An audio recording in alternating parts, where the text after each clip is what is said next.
निधि को नींद आ गई और अक्ष ने उसे ब्लैंकेट से कवर किया और अपने कोट को साइड में रखकर रूम से बाहर हॉल में आया। वहां बेला और सीमा जी बैठी हुई थी और विराट अभी अभी आया था और जीविका को खिला रहा था। अक्ष ने अपने रूम का गेट बंद किया और उन सब के सामने जाकर खड़ा हो गया। अक्ष को देखकर सब लोग खड़े हो गए। अक्ष ने अपनी पैंट की जेब में हाथ डाला और सामने देखकर बोला, आज रात को मैं आउट ऑफ इंडिया जा रहा हूँ। अक्ष की बात सुनकर सब लोग हैरान हो गए, सिवाय विराट के। सीमा जी परेशान होकर बोली, पर बेटा आप बाहर जाओगे तो निधि? अक्ष ने कहा, मैं आज रात को जाऊंगा और कल रात को वापस आऊंगा। तब तक आप तीनों को उसे हैंडल करना होगा। बेला ने कहा, भैया आप जानते हो ना वो इन दिनों आपकी कितनी आदी हो गई है, आपके बिना नहीं रह पाती है और उसको आप ही हैंडल कर पाते हैं, तो आप एक दिन के लिए बाहर जाओगे तो कैसे सब कुछ संभलेगा? विराट ने कहा, वो एक है और हम तीन, तो चिंता की कोई बात नहीं है। भाभी मासूम सी कली हैं, उन्हें प्यार से समझाया जा सकता है। अक्ष उन सबकी बातों को ध्यान से सुन रहा था। असल में वो खुद जानता है कि निधि उसके बिना एक मिनट नहीं रह सकती। वो लोग कुछ और बोलते इससे पहले सभी के कानों में निधि के रोने की आवाज सुनाई दी। सब लोग घबरा गए। अक्ष के चेहरे पर परेशानी साफ साफ दिख रही थी। वो झट से निधि की तरफ मुड़ा और उसने देखा कि वो लड़की गेट को पकड़कर खड़ी रो रही थी। अक्ष उसके पास जाने लगा तो निधि ने उसे हाथ दिखाकर रोक दिया और कहा, आपने वादा किया था एक पल मुझसे दूर नहीं जाओगे, पर अक्ष धीरे धीरे उसकी तरफ बढ़ते हुए बोला, निधि मेरी बात सुनो।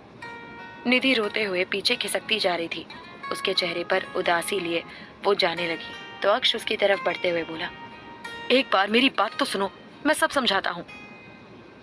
निधि बोली, नहीं नहीं, सच तो ये है कि अब आप मुझसे परेशान हो गए हैं, मुझसे छुटकारा पाना चाहते हैं, इसलिए बाहर जा रहे हो। सब समझ रही हूँ मैं। चाहिए मैं और मेरा बेबी आपके ऊपर बोझ नहीं है। निधि का इतना ही कहना था कि अक्ष को गुस्सा आ गया और वो चिल्लाते हुए बोला, चुप, एकदम चुप। सब लोग अक्ष की आवाज से कांप गए। निधि को कोई फर्क नहीं पड़ा और वो रोती हुई अपने रूम में चली गई और दरवाजा अंदर से बंद कर लिया। उसकी इस हरकत पर अक्ष घबरा गया और भागता हुआ रूम की तरफ गया। उसने जोर जोर से गेट को नॉक किया, पर उस जिद्दी लड़की ने एक न सुनी। सब लोग निधि को बुलाने लगे। अक्ष ने कहा, निधि ओपन द डोर। काफी कोशिश के बाद भी निधि नहीं मानी तो अक्ष ने एक जोरदार मुक्का पास की दीवार पर मारा और सबसे बोला, सब लोग जाओ यहाँ से। सीमा जी बोली, पर अक्ष ने कहा, मैंने कहा ना जाओ।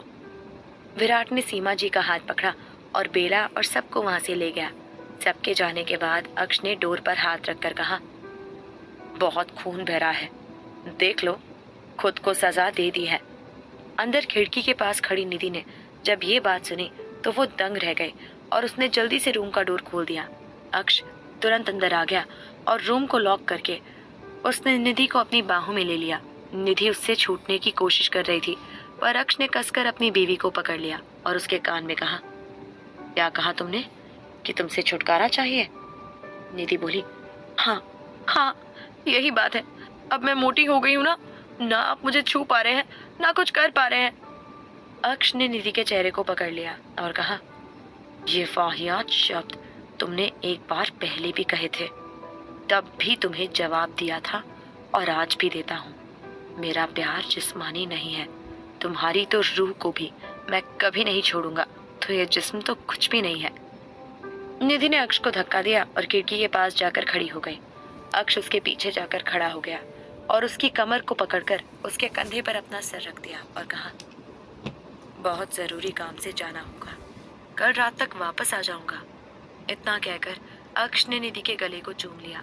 निधि मासूमियत से बोली, मत जाओ ना, मैं कैसे रहूंगी एक दिन आपके बिना।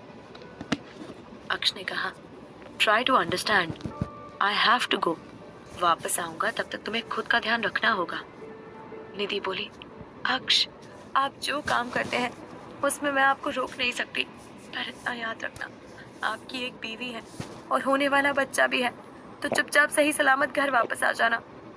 अक्ष के चेहरे पर मुस्कान आ गई और वो बोला, बिल्कुल सही सलामत ही आऊंगा और तुम दोनों के लिए ही आऊंगा। निधि के चेहरे पर फीकी सी मुस्कान आ गई और वो पीछे पलटकर अक्ष के सीने से लग गई। अक्ष ने उसके होठों को चूमना शुरू कर दिया। दोनों शिद्दत से एक दूसरे को चूम रहे थे। कुछ देर बाद निधि सोफे पर बैठकर अक्ष को देख रही थी और अक्ष अपना बैग पैक कर रहा था। अक्ष का गार्ड अंदर आया और उसके बैग को लेकर बाहर चला गया। अक्ष ने निधि का हाथ पकड़ा और अपने साथ बाहर ले गया। हॉल में सब लोग पहले से मौजूद थे और निधि को ही देख रहे थे, पर निधि किसी की तरफ नहीं देख रही थी और अक्ष का हाथ बच्चों की तरह पकड़कर खड़ी रही। अक्ष ने कहा, विराट, इतनी सी भी भूल तुम्हें बहुत महंगी पड़ सकती है, बाकी तुम समझदार हो। विराट ने कहा, भाई मैं सब संभाल लूंगा। अक्ष ने निधि का हाथ पकड़ा और बंगलों के बाहर चला गया।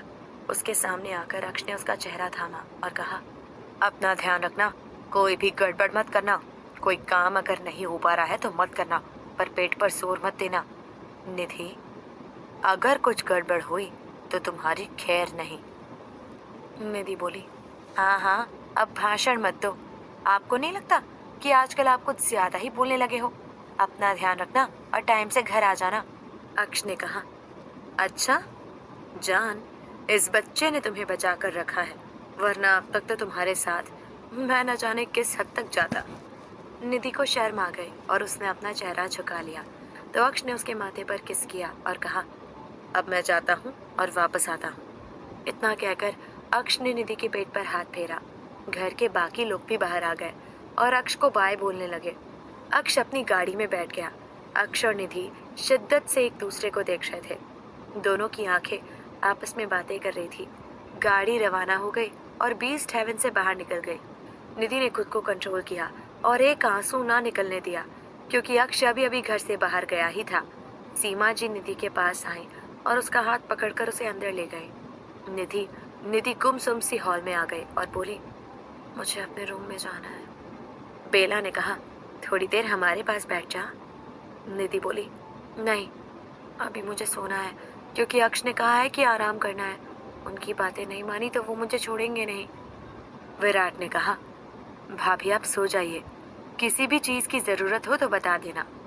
निधि कुछ नहीं बोली और अपने रूम में जाने लगी। तभी उसके कदम रुक गए और उसने अपनी मम्मा का हाथ पकड़ा और दोनों एक साथ रूम में चली गईं।